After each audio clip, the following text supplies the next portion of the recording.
Mommytrack Daddy Whispers Podcast is now called Birth Agni Podcast.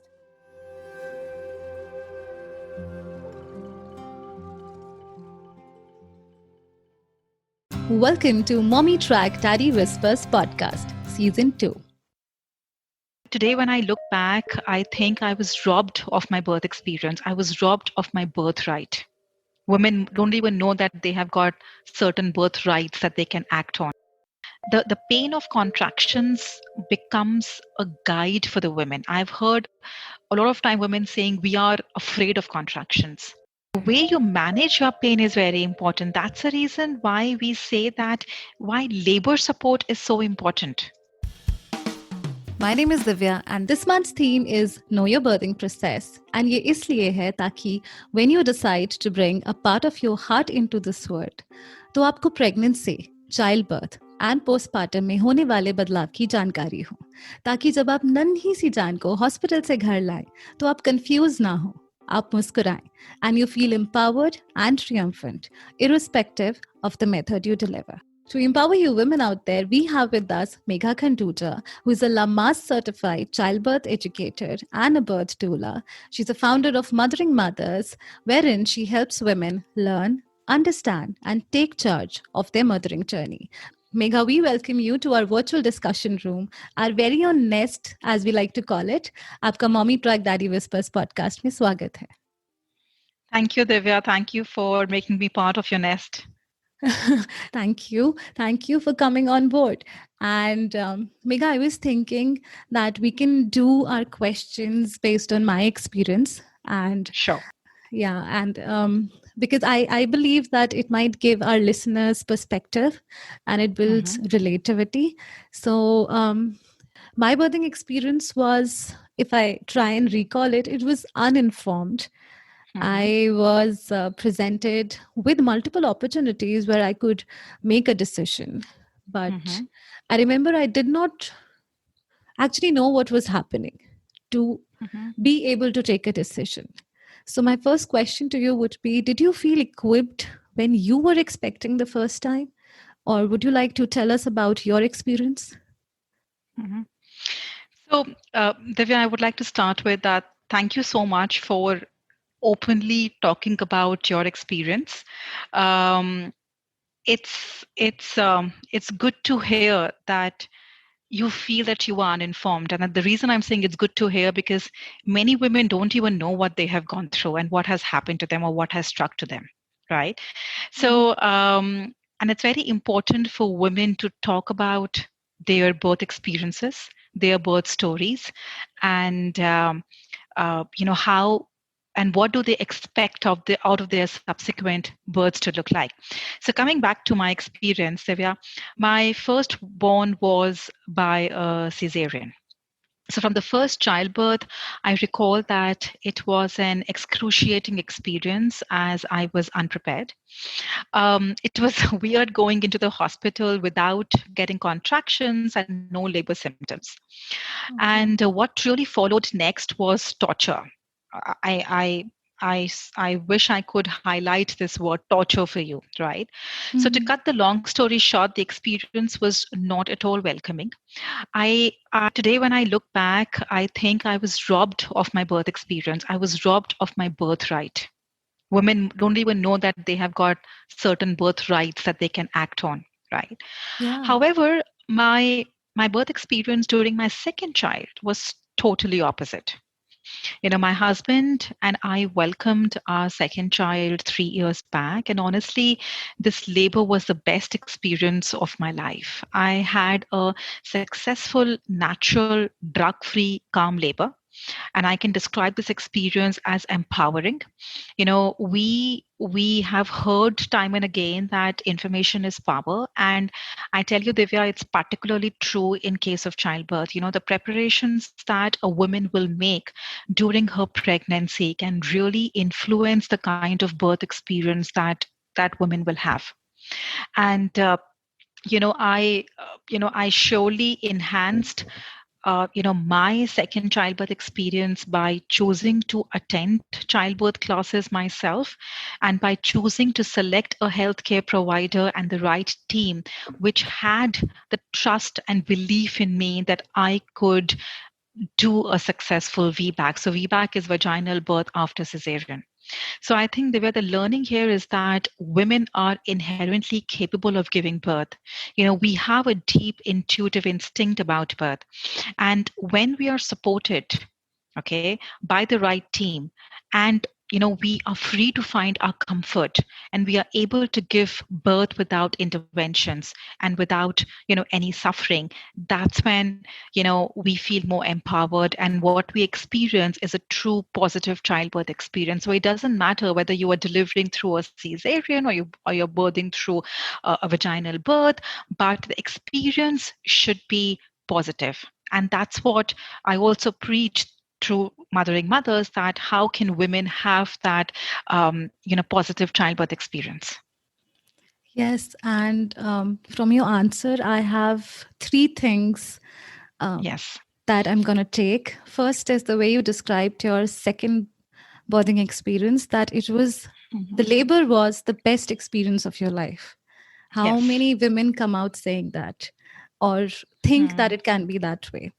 The second is the way you said that when you prepared yourself for your second pregnancy and childbirth, the results were profoundly different. And the third thing that I was saying that it has answered for me is that you can have a vaginal birth after a cesarean. Yes. Okay. So I would just... yes. Yes, a big yes, because when I gave birth through a cesarean, I've been told that, okay, the second one will be a cesarean. And this is a live example for all you women out there. If you think the second cannot be a vaginal, it can be. So you do not have to just submit yourself or surrender yourself to the process, the hospital processes that are out there. You can get up like Megha has done for herself. You can take that education and you can go out and prepare yourself for a natural way of birthing, be it cesarean or vaginal. You can enjoy the process. So that's the third thing that I've taken from what you answered. And now I'd go on to this question. I'll break down, for our listeners, I'll break down this birthing process.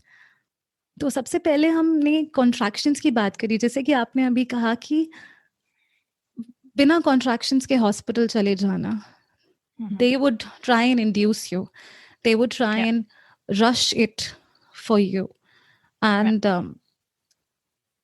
how does one know how much to wait?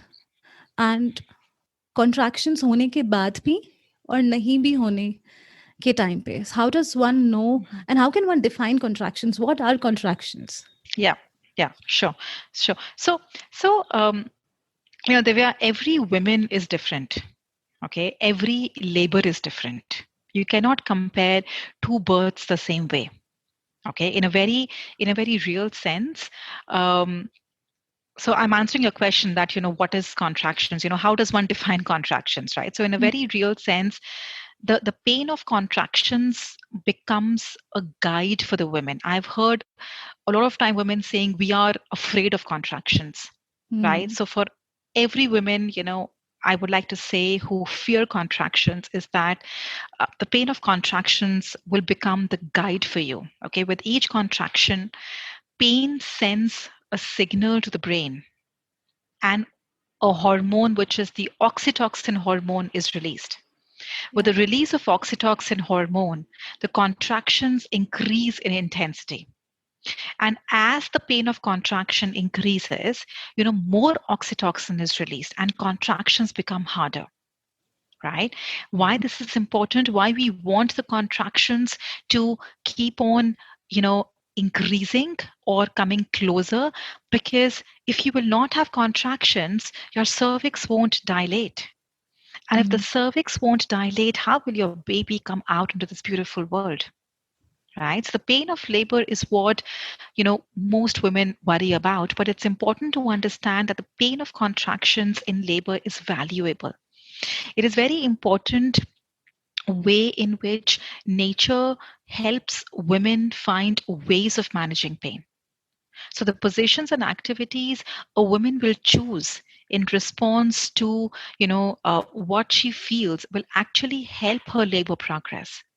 And when this entire, and unfortunately, when this entire pain perception is removed, the feedback system gets disrupted and the labor is likely to slow down and become less efficient.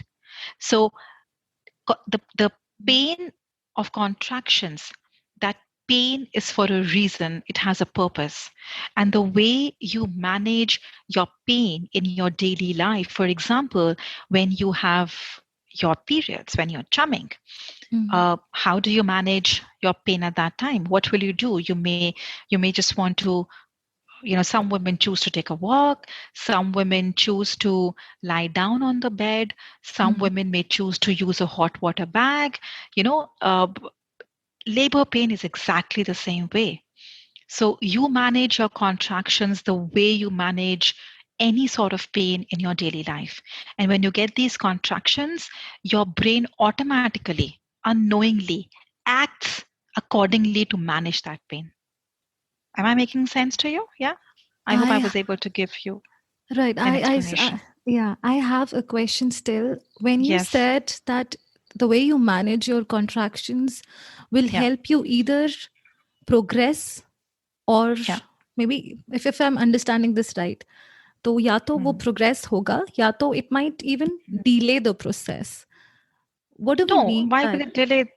It won't okay. delay the process. Why will Okay. it delay the process? Did I say delay? I'm sorry if I, No, I think no, you did not say delay. I think I understood delay. Yeah.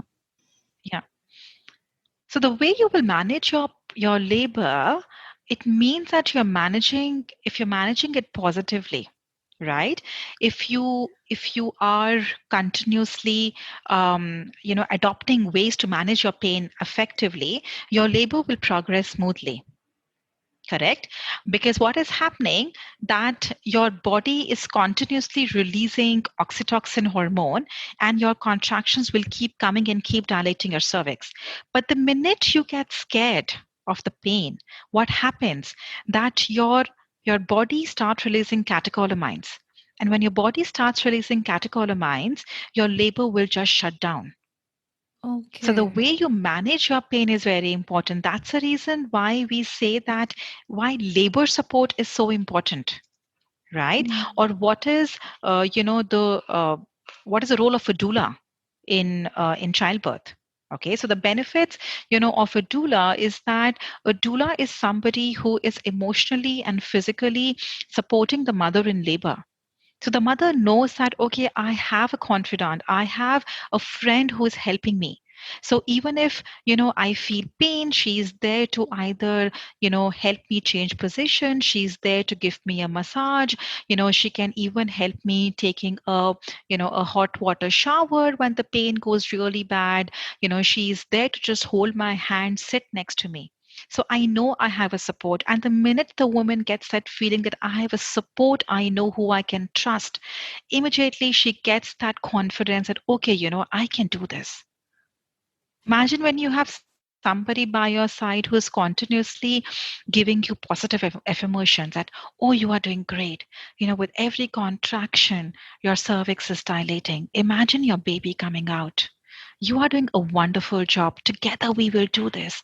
Look into my eyes. I'm there to help you. Imagine the kind of confidences these affirmations are giving to the women. On the contrary, you will notice in a lot of government hospital settings where the nurses will come and they will shout on the women.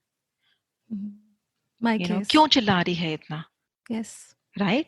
इतना चिल्लाने की क्या कभी बच्चा होते हुए नहीं देखा? कभी बच्चा खुद नहीं किया क्या? Not what happens that you immediately get scared. Yeah. You feel that, oh my God, if I make a noise, somebody will come and start shouting on me. Yeah. आप एक मुझे बताइए, जब एक गाय का बछड़ा होने वाला होता है दिव्या, वो गाय क्या करती है? वो गाय चुपचाप कोने में जाकर बैठ जाती है घास के ऊपर, ताकि उसे कोई डिस्टर्ब ना करे, उसके ऊपर डायरेक्टली सनलाइट ना आए। एक डार्क से कॉर्नर में जाके बैठ जाती है और आराम से अपना बच्चा करती है। लेकिन जैसे ही उस गाय को किसी जानवर का खतरा होता है, उसके अंदर भी कैटेकोलामाइंस आ जाते हैं और उसका लेबर रुक जाता है। फिर वो एक दूसरी जगह ढूंढती है जहां वो चुपचाप जाके शांति से अपने बच्चे को पैदा कर सके। हम भी वैसे ही हैं। We are animals, yes. We also need we also need a place which is friendly, where people are not constantly watching us, where we have somebody supporting us in labor. It could be a professional doula, it could be your husband taking the role of a labor support partner, or your mother sitting in just one corner in the couch and praying for you. Yeah. Am I making sense? Yeah?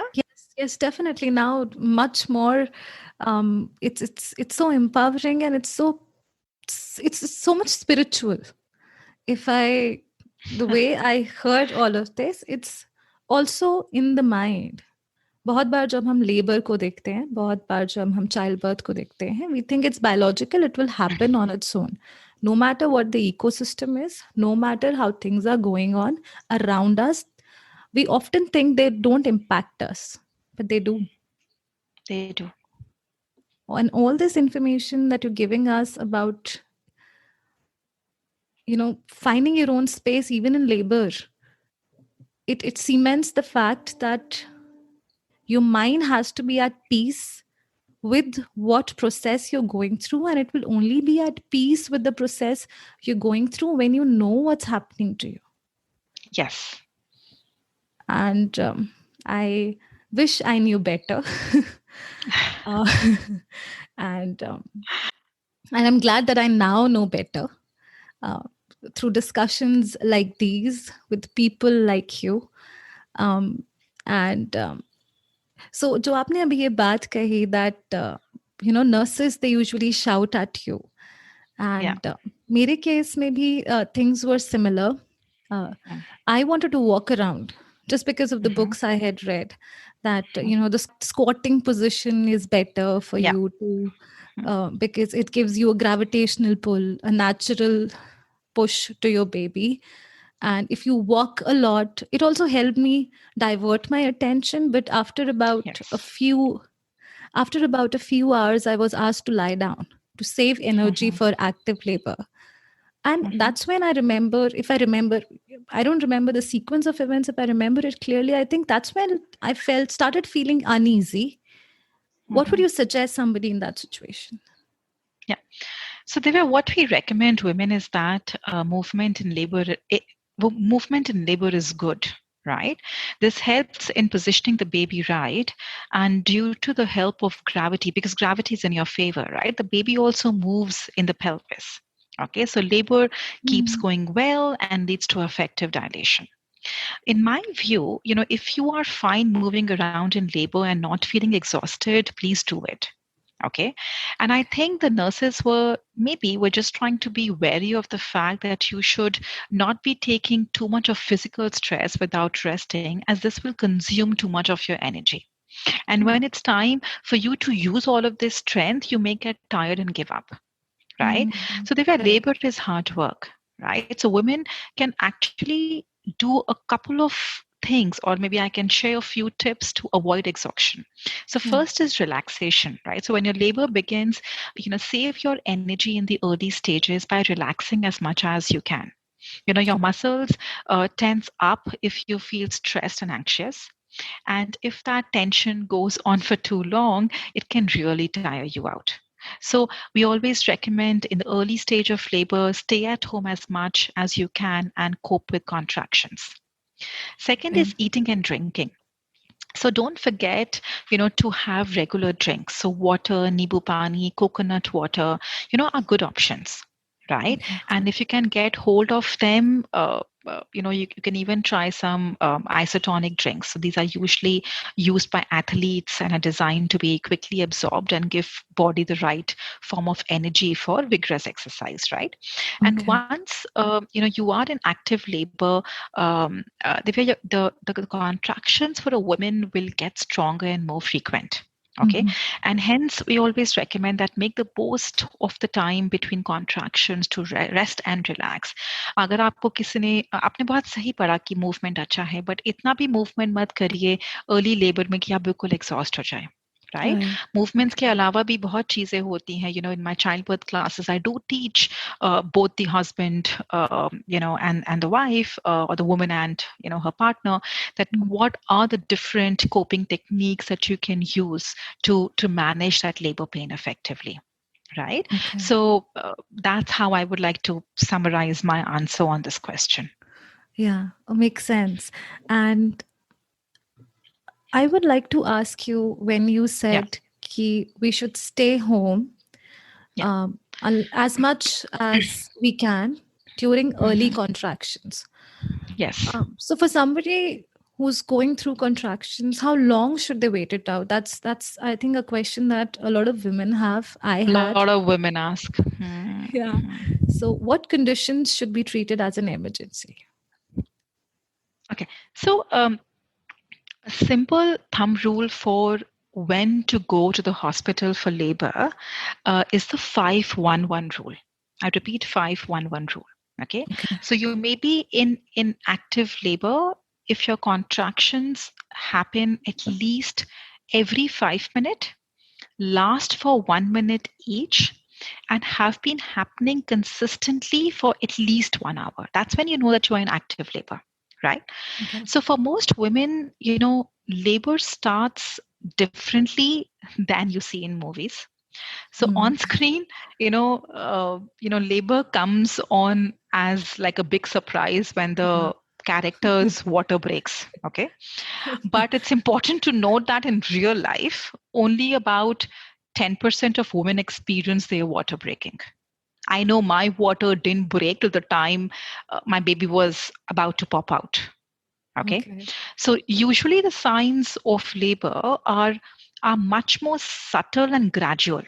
Okay, your process will be different from a friend's and even from your own other pregnancies. Okay, this is true, right?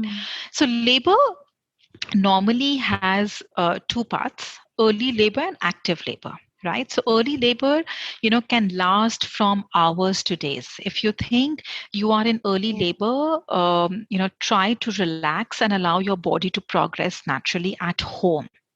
Evidence based theory believes that women who allow early labor to progress naturally without interventions may have a less risk of a cesarean delivery. So, in my example, my early labor went on for 3 days. Oh. It literally went on for 3 days. Okay. Active labor is the second part. So, as per ACOG guidelines, you are in active labor when your cervix reaches 6 centimeter dilation. Okay. Now, of course, you won't know this by yourself. Okay, but Yeah. you will be able to tell that you are entering the active labor stage when your contractions are stronger, they are more regular, and happening closer together. Okay, this is the time you should definitely be on your way to the hospital or the birthing center, where when you are in active labor, right? The next thing is that I also want to talk about false labor. So false labor is fairly common. Okay. My recommendation will be that call your doctor if you are unsure that your labor has begun. So it's best to be extra careful to protect your health and the safety of your new little one, and hence always keep your doctor informed what's happening to you, right? And regardless of what stage of labor you are in, as I've been telling before also, Divya, take deep breaths and smile, because you you are about to meet the newest love of your life. Yeah. Right. You spoke about emergencies. You asked about emergencies, sorry. So talking about labor emergencies, the biggest factor and cause of labor emergencies is fetal distress. Okay. Now fetal distress can be caused by problems related to the mother's condition during labor. Okay. And these could include a change in blood pressure, excessive contractions, and the baby is not getting oxygen.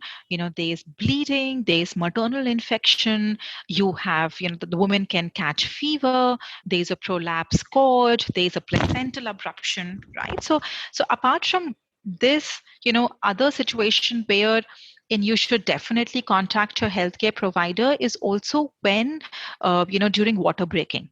Okay. Or if you don't feel the baby is moving, or if there's a heavy gush of bloody discharge, or the mucus plug is coming out. Okay, so these are, I mean, situations in where you should always keep your healthcare provider informed. Right. Right. So in my case, I did ooze out a little bit of a blood after about an hour or so of early labor. And that's when I reached the hospital. Although everything was okay, I was still in the early stage of labor.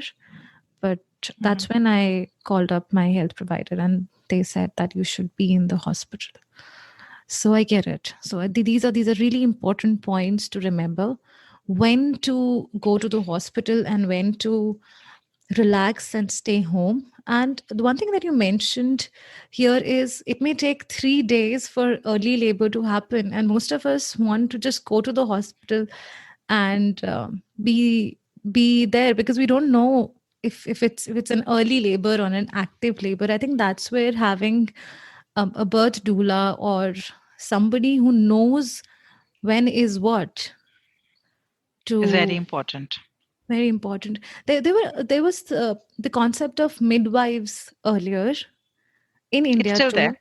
It's still there. Yeah.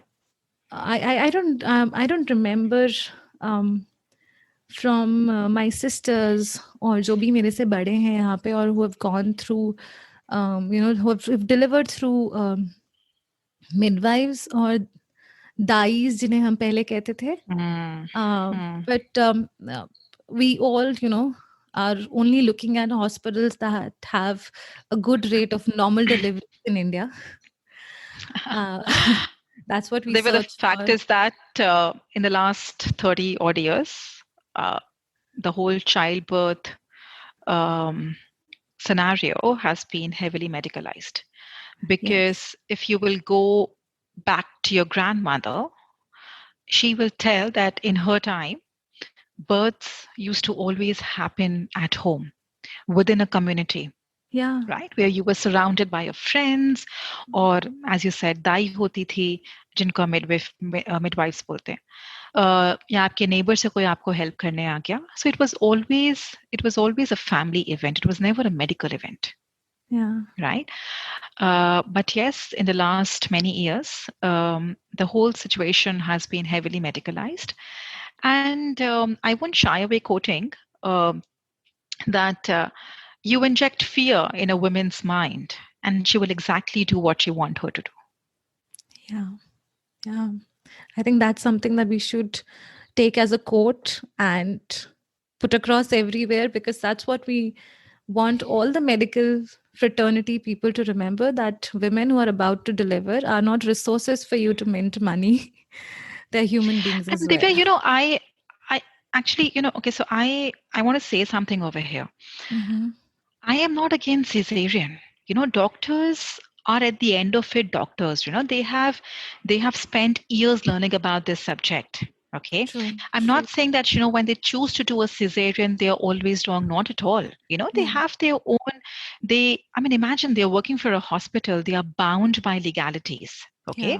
But my only request to women is that if you are a low risk, healthy women, okay, then do have a belief in yourself, because your bodies are naturally meant to deliver naturally, right? God has designed us to be like that. Of course, when there are medical conditions, interventions are needed, and doctors are best to decide, right? But if cesarean should be the first choice for you, I would just say to women that do a little bit of more study on this topic, and you would know that your bodies have so much of power, and you within yourself have so much, to do at ease, that then let's not get impacted just by fear every time. I think that's where we lack confidence, because we are not equipped with knowledge. We are not with knowledge, or probably with trust as well. So when it comes to the childbirth process, like you explained, that if you have somebody by your side who has that medical knowledge and is also somebody you can trust in today's times, when due to X number of reasons, fear is inculcated in you. Maybe due to the good reasons or the bad reasons. I would not rule out the bad reasons as well. It's important to have that knowledge and have that somebody you trust. So going through childbirth classes and maybe taking a birth doula is a good option, and is actually, I think it will be something that will actually empower you through a process that you aren't aware of how it goes. Yeah. Am I stating this correctly? Yeah, Or yeah, absolutely. You're right. In fact, there's a quote which I would like to say here that, if a doula were a drug, it would be unethical not to use it. yeah. So, Okay. this simple yet powerful sentence summarizes the perception of the importance of labor and postpartum support for women. Yeah. Yeah, and I think once you know kaise hota hai, and also asking you how, and that brings me to this question: how did you choose to be a child birth educator? How did you choose to be a birth doula? Because I know So, that you have another profession as well, and it's something that you're really, really passionate about. yes, absolutely. So I'm not a medical professional. I'm an MBA, and uh, I actually specialize in leadership hiring. But yes, so coming back to why I chose. So again, they were going back to my second childbirth experience. That whole experience in itself was so empowering, and I think the how much time I invested in reading about VBACs, in reading about choosing the right healthcare provider for myself, in deciding, what acupressure points I should be using if I don't get labor pains naturally. And that the amount of reading I did, trust to me, if I would have done that much of reading, for my board examinations in 12th, I would have scored magically well. But I think when I did all of that thing, I realized that, and of course, the end result, the final exam results, that whole thing in itself was so all encompassing and so positive that I thought that if I can do this, okay, being a non-medical professional, then why don't I take this up full time and actually start educating other women? And maybe if I can start, if I can even add an iota of difference to their childbirth experience, maybe my karmic dues are done for this life, correct? So that whole thing channelized me and pushed me to start mothering mothers, and to actually reaching out to more women and more families, and telling them that this is such a natural process, and it's not difficult to understand this. It's your birthright uh, to know all of this information in advance before you go in for a childbirth and labor. Right, it's beautiful, and it's really brave of you, and actually not brave, I would say very strong of you, and uh, very passionate of you to think and move forward along with tons of things that you do, to come out and give other women a chance to go through that beautiful experience that you went through, as against something they may otherwise go through due to lack of support, understanding, knowledge, learning, or A to Z reasons. So it's really, it's a beautiful thing that you're doing, and I see that, coming through in your words. And I've seen tons of articles that you've written out there, and videos, and all those lives that you keep doing, telling women when to do what happens, explaining little things throughout pregnancy and childbirth. So thank you for doing what you're doing. And I would now ask you, from where we left Yeah. on the active labor part, that what I remember from my experience was I was in early labor, 3 hours into labor, and Mhm. therein they said, um, अभी 3 hours हो गए हैं. My mother asked कि कितना time और लगेगा. That's when they said, let's administer some injections and rush up the process. Pains बढ़ा देते हैं, तो जल्दी हो जाएगा. Later, I heard somebody tell me that it's not.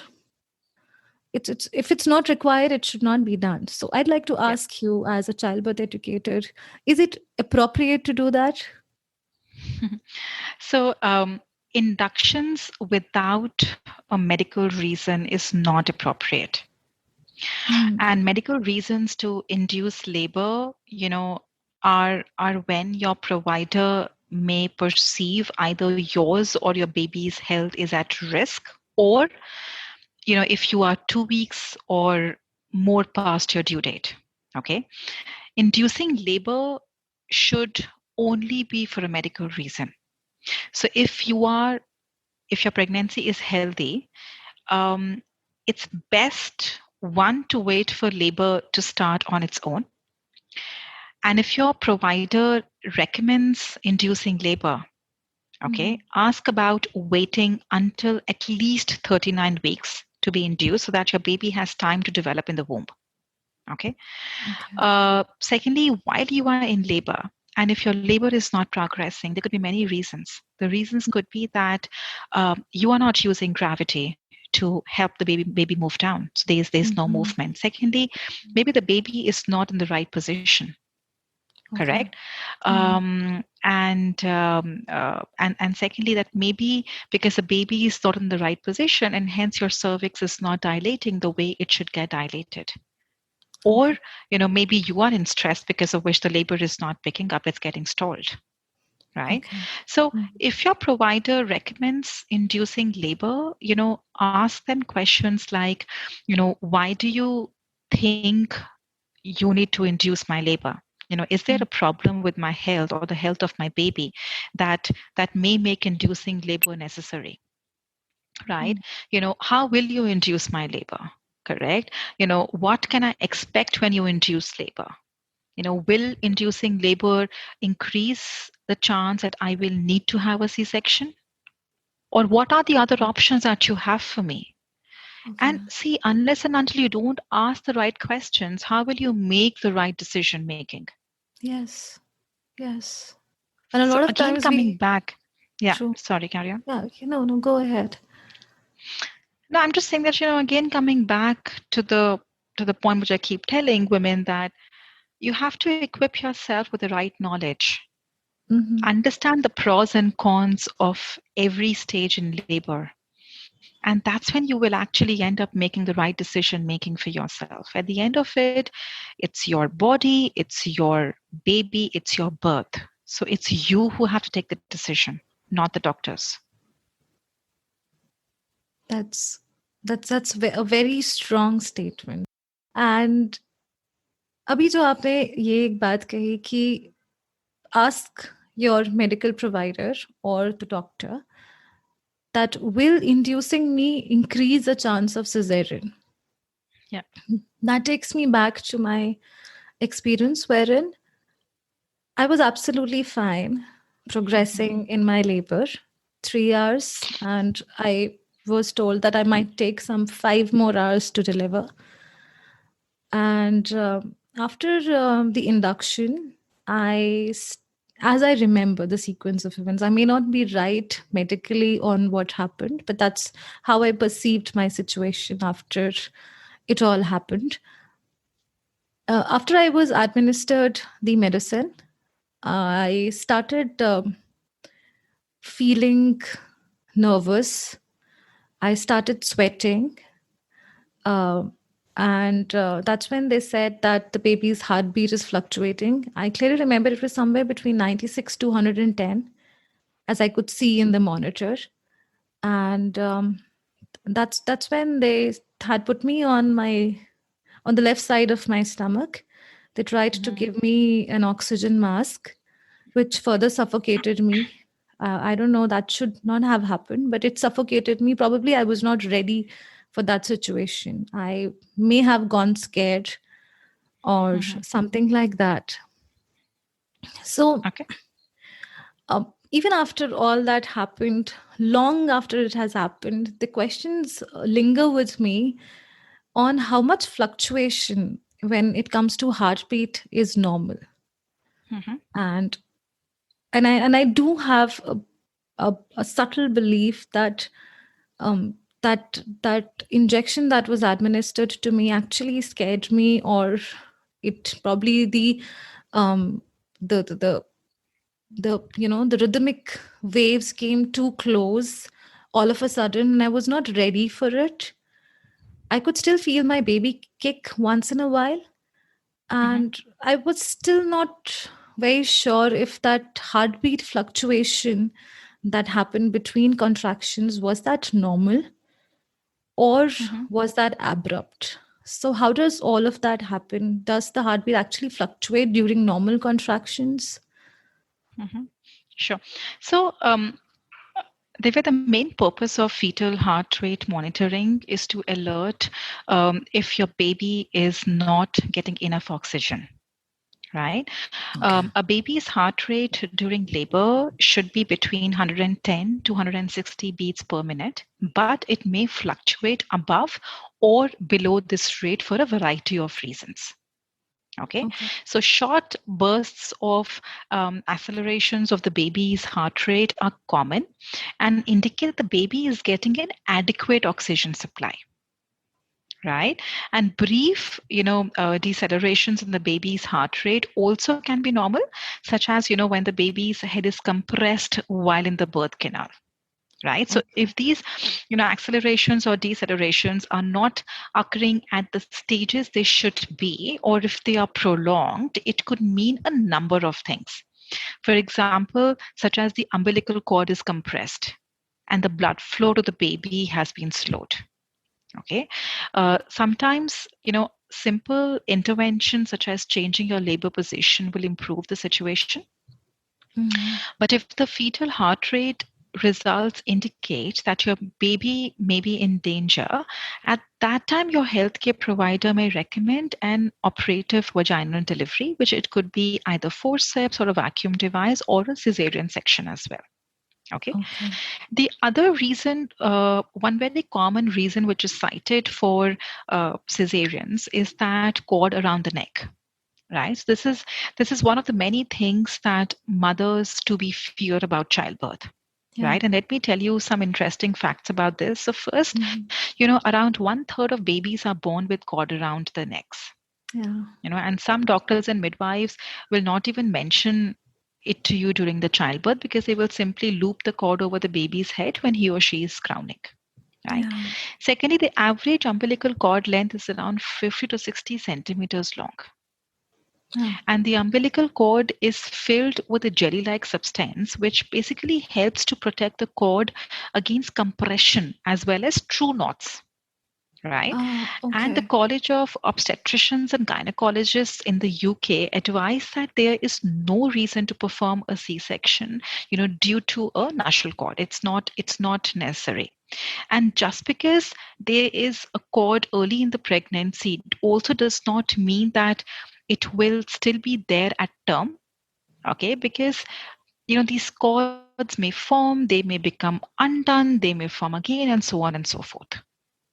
Okay. Am I making sense? Yeah. Yes, yes, definitely. Yes, and ऐसा भी होता है क्या कि you did not have a cord, say a week before or a couple of weeks before you were to Yeah. deliver, and Mhm. suddenly while you were delivering, Mhm. they say probably your baby has a cord, or maybe when you've already delivered there was a cord. Does that happen right at? Yeah, it happens. No, that's what I said. That there could be a cord early in the pregnancy. There may not be a cord early in the pregnancy. There could be a form. There could be a cord around the baby's neck in the last few days, of pregnancy or when you go Mhm. into labor, because this cord is around 50, 60 centimeters long, and the baby is continuously moving around you, inside you. Sorry. Yeah, Right. right, So right. of course there's a situation where the cord may just get tangled either around his head or leg or hand or anywhere. Okay. Okay, so it's a normal phenomena, unless and until it causes breathing Fetal issue, distress. fetal Yes. distress, and for a Yes. prolonged period of time. Okay, As I said, that the doctors are the best judge to decide whether true, how serious the true. situation is. Yeah, But as I mentioned before, that around one third of the babies are born with cord around the neck, yeah, right? and yeah. Yeah, and I remember मेरी mother ने मुझे बाद में बताया था that my brother was 4 kgs and he had 2 cords around his neck. While Yeah. when he was delivered, the doctor just simply cut the cord and unlooped it, or the way you said, just took it out of the baby's neck, Yes. Neck. and he was delivered. He was 4 kgs and it was a normal delivery. So I see what you're saying, and it might help a lot of women out there de-stress about the fact that a cord is normal. And unless and until the doctor tells you that it will be problematic to your delivery process, or to your baby, it should not be too much of a concern. Am I understanding this right? Yes. Yes. Okay. So, Megha, I think I am wrapping this up. But before that, I would ask, I think there are tons of questions that I can ask you right now, but we're bound by time. But before we wrap up, I'd like to ask you, based on what all we discussed, how do you think one can make informed decisions about the birthing process? Um, it's a tough time when it comes to deciding. So, Divya, when a woman is pregnant, you're giving birth, and the postpartum period, it's a woman's responsibility to make informed decisions for yourself and on behalf of your baby. It's your legal right to give or deny permission for care, right? But how do you know what's best for you? So, making informed decisions about maternity care means finding the best available information on your options and using that information to decide what's right for you and your baby. Right? It sometimes means having the courage and confidence to ask tough questions. And I did give you some examples before on the yeah, questions, right? right, Correct. definitely. Yeah. But yeah, and ensure that the questions that you're asking, you're getting the answers for that. Informed refusal is also very important. So if you disagree with your care provider and decide not to accept care, you have the right to this informed refusal. Even if you have signed a form agreeing to a particular type of care, you have the right to change your mind. And what is evidence based maternity care? So in our childbirth classes, whatever knowledge we share with the couples, it's on evidence based maternity care, which means that using results of the best research about the safety and effectiveness of specific tests, treatments, and other interventions that can help you make decisions about your maternity care. Right. Right. So be sure to take care to choose a doctor or a midwife who respects your needs, values, goals. And if you find out over time that you disagree with your care provider or the policies, at your planned birth setting, you can explore other options. Yeah. Yeah. And I think सबसे ज़्यादा इसमें ये important है that you trust yourself and you trust the fact that to say I would कि say have trust in yourself and have trust in your baby. In yeah, this beautiful dance that you and your baby will be doing in the final hours of birth. It's going to be a life experience. So enjoy it to the best. Don't let your fear ruin this experience for you. definitely. And I think that's what we would take from you as the last words, as the last note of wisdom for our listeners, for our expecting mothers and new mothers out there. I was saying that you need to have trust on your medical provider.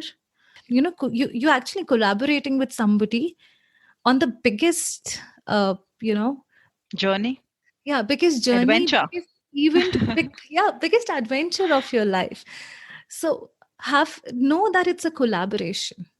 मेरे अपने experience maybe I did actually offload on the person, thinking that it's just them, they'll let me know what's right and what's not. Of course they will let you know what's right and what's not, but it's our duty as parents to stir that confidence, to build that confidence in ourselves. Agar last moment mein bhi hame lagta hai, the way I felt all through my all through my delivery process, that I don't trust you. That's what I felt all through my delivery process, and I carried that baggage postpartum. That baggage postpartum stressed me out, caused me anxiety. So I would request through this all the mothers out there that build that collaboration and think about your collaboration. Megha, thank you so much for giving us all this information, all this knowledge. And like I said, there must still be so many questions unanswered, for the experiences of different women are different. But if you're still hanging with us till the end of this episode and आपको लगता है कि importance है knowledge की, that knowledge benefits us like it benefited Megha, and she's working to benefit each one of us out there, then I think we are successful. Megha and I are successful. Thank you, Megha. Thank you so much for coming on board. Thank you, Divya. Thank you. Today's episode was all about childbirth. And next to next week, we will be back with another episode on pregnancy. We come from a space of providing value to each one of you listening to us. For us, you are already a part of our community. If you like listening to us, write a review, subscribe, tell a friend who needs to hear this, and tell us what you want to know from the experts. Tell us your questions, and we would love to have them included in our next subsequent episodes. A lovely day, a perfect evening, and a calm night to you. Take care. Bye-bye.